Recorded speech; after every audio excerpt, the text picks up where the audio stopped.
Good morning, everybody. This is Jeffrey W. Jansen. I am talking to you from the shores of the mighty Mississippi in Quincy, Illinois. And right now I'm actually heading towards the interior, to the farm areas of Illinois right now, to a couple of where some of the most hardworking Americans live, the farmers of America. Anyway, I just wanted to say hi to everybody. Today is Tuesday, April 10th, 2018, and let's go ahead and get this day started. First off, I hope when you woke up this morning, you basically thanked your lucky stars that you got up this morning, because you got to understand how much it takes for you to get moving in the morning. People don't understand that basically when you get up in the morning, every single one of your body parts has to work right in order to get up. So that right there is a miracle, folks. There you go. There's your first miracle for today. Hey, Eric, hey, Brand. What's going on, guys? All right, your first miracle already happened today. Second miracle, you were actually able to thank God that you got up this morning. Now, since this is Tuesday, and we're already on April 10th, holy crap, this day's going by fast. You gotta understand, and there's the sunshine, everybody. You gotta understand, the first thing you gotta realize is that you are important, that you matter. Now, how you start your day depends on everything from this point on. It's gonna depend on how your day turns out, okay?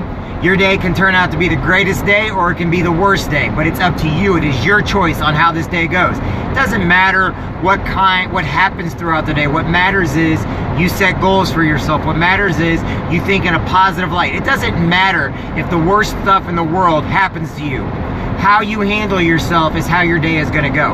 So when you get up today, how many of you have goals for today? How many of y'all are looking and expecting to get things done? Since it's Tuesday, my suggestion to be, don't wait till tomorrow to start your day or start your week. What you got to do today is, if you set goals for yourself, you don't stop today until those goals are met.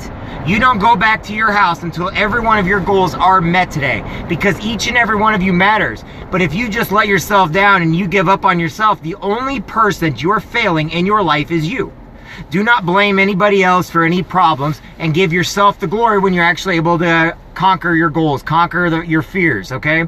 So if you're going out today to get a job, you go out there, you put a smile on your face, put a little deodorant on, put a clean shirt on, make sure that you have clean clothes on, and you go and you take on that interview like you've never taken on an interview before. Make sure you learn a little bit about the company. Now, if you're going to go out there and you are basically going for sales, you go out there and you be the most honest, best salesman there are. If you're going out there because you got college classes to go into and you've got college reports due today, you go in there prepared. Don't wait till the very last second to get all your reports done. Get out there and get it done now. If you're going out there to be a better person today because you want to be kind today, well, guess what? Some people, their whole mission today is to be kind, to be a gentler soul. Guess what? That's what God wants you to be, right? So go out there and do it. And remember this, it's okay to fail. If you don't fail and all you have is success in life, how on earth are you going to know what success is unless you fail? I tell people all the time, it's going to take over 100 no's to be successful. It's going to take 100 negative people in your life to understand what positive attitude is. It's going to take you to be stronger today for yourself and for your kids. Now, if you are a family and you've got kids getting up this morning, if you're a single dad, a single mom, if you are a family together, you make sure to give your kids an extra hug and kiss today. Tell them you love them. Quit expecting them just automatically assume that they love and that they're going to learn about the birds and the bees in the school. Quit assuming that the school is going to teach them everything they need to know.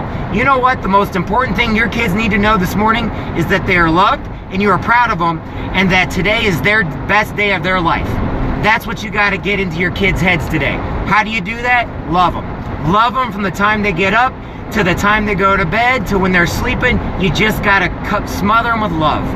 Because guess what? Those kids are relying on you. You are their hero. Okay? That's another thing. You got to understand that you matter in somebody's life today. You matter every single day to somebody. You may not know it, but something you said to somebody made a difference in their life. And if you need that gratification, that self-gratification, you need that person, oh, you matter, then it doesn't matter. The reason why is because you need to do things for the right reason, the right way, and walk on, never expect anybody you're not supposed to know if you made a difference. If you know you made a difference and you're sitting there bugging everybody and they're, oh yeah, you made a difference, they're lying to you. The reason why is because you're expecting something out of it. You're expecting money. You're expecting somebody to say thank you. You should never expect it. Give it, move on. Be kind, move on. The reason why I say it like that is because we're not doing kindness for reward. We're doing kindness to make somebody else feel better so that we can move about our lives in a better fashion. Each and every one of you has the power and the ability to be kind. Some of you are introverts, some of you are extroverts. Some of you are shy, some of you are outgoing. I know with me, I'm an extrovert, which means I can project myself. I can basically do the talking. I can basically make sure everybody knows what I'm thinking. I make sure I can talk to anybody. But some people can't do that. That doesn't mean you can't smile at somebody or shake somebody's hand or say please, say thank you, get the door for somebody. You see somebody in a wheelchair, you go get the door for them. You see somebody needs help, you go help them. Say thank you and walk on. Today's the first day of the rest of your life. Why can't you forgive people in your life? Remember this. I know a lot of you guys are not religious whatsoever. But when Jesus was praying before he got crucified on the cross, okay, his apostle cut off the ear of one of the Roman soldiers that was coming to arrest him. You know what Jesus did? He picked the ear up, he put it back on. He didn't want any kind of violence. He did not want to end his life going out in a negative where he decided that it's okay to hurt people.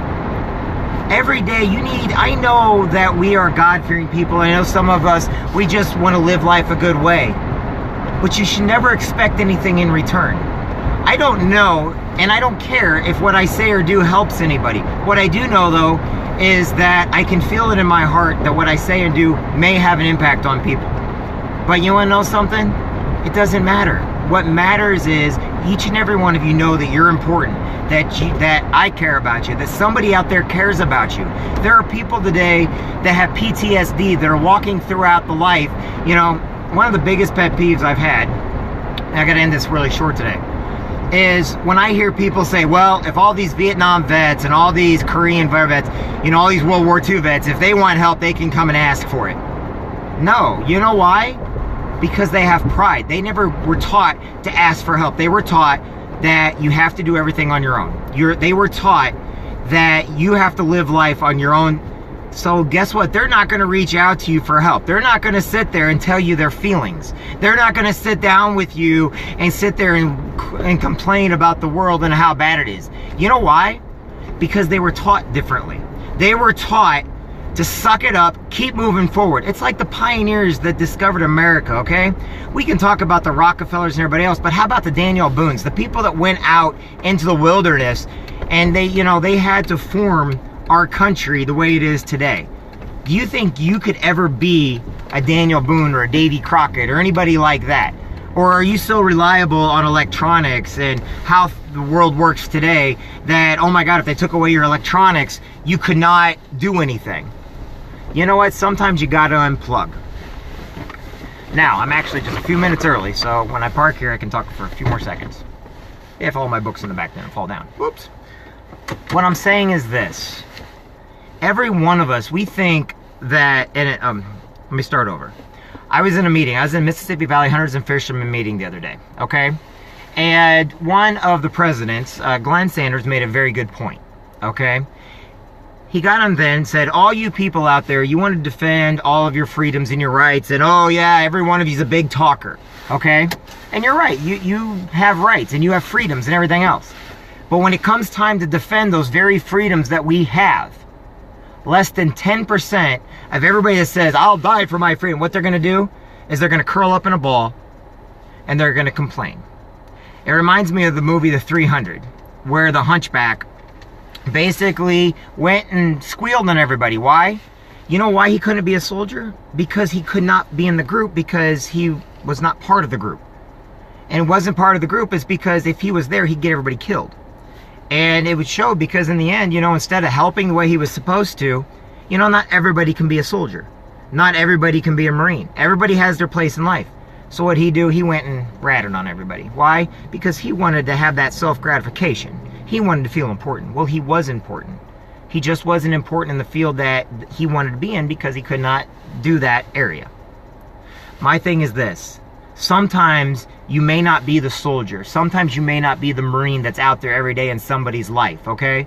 But this is a battle we're all in. Sometimes you have to be the person that does the paperwork. Sometimes you have to be the promoter. Sometimes you have to be the recruiter. Sometimes in life, you have to be the listener. Sometimes in life, you have to be the motivator. Okay?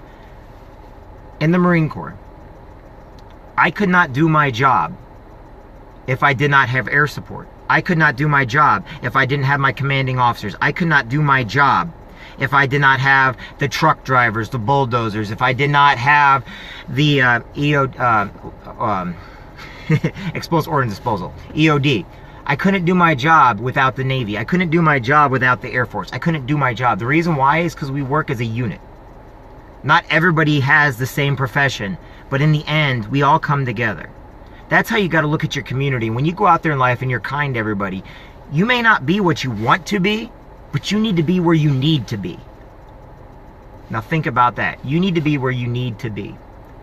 And I want you to know this. No matter what it is, whatever it is you end up doing, you matter and you're important. Every one of you makes a difference. Not just your life, but the lives around you. But you can't make a difference if you're not in the correct field that you're supposed to be in. And you want to know something? It may take you to go through many, many different fields to figure out what that is. You know, I could never be an officer if I wanted to be in the Marine Corps. Why? I'm a grunt. I'm a ground pounder. I'm an 0311. I'm an infantry guy. But I look at life like the Marine Corps. Okay, you have your support structure. You have the guys that go out there and they train every day for 5 minutes of combat. You have your truck drivers. You got your ATV drivers. You got your tankers. You got your machine gunners. You got your mortarmen. You know, you've got all these different things going on around you, and you're thinking, man, I wish I could do that. Man, you're thinking they're getting all the glory, when actually every one of you is getting the same amount of glory, because nobody could do their job without the other. We're a small cog in a bigger machine. And when you're kind to everybody, that's the oil in the machine. That means you're oiling up that machine. You're basically oiling the machine by your kindness. You're letting everybody know that they're important. They're a vital piece of that. And by smiling and saying you can do it every single day, by lifting people up, by shaking their hand, by telling them you're proud of them, by telling them they matter every single day, you are the oil in that machine. You're oiling it. You don't have to be that particular cog, but you can be the oil for that cog. That means that cog's going to keep working day after day after day, because we all need a little bit of influence. We all need that extra support. We all need to be told thank you. We all need to have a little bit of praise. We all need to be put on a pedestal every once in a while. We all need our 2 minutes of fame, but we all need it. So go out there, and if you're a cog over here, that's fine, but you're going to be the oil for everything else. And in the end, we all work together. And in the end, you matter. You're a vital piece. All right, I got to get in. I got to finish up some truck drivers today. You guys have a great day. I'm going to get on here a little bit later, but right now, I got to get to work. Have a good day, everybody. Love you. Bye.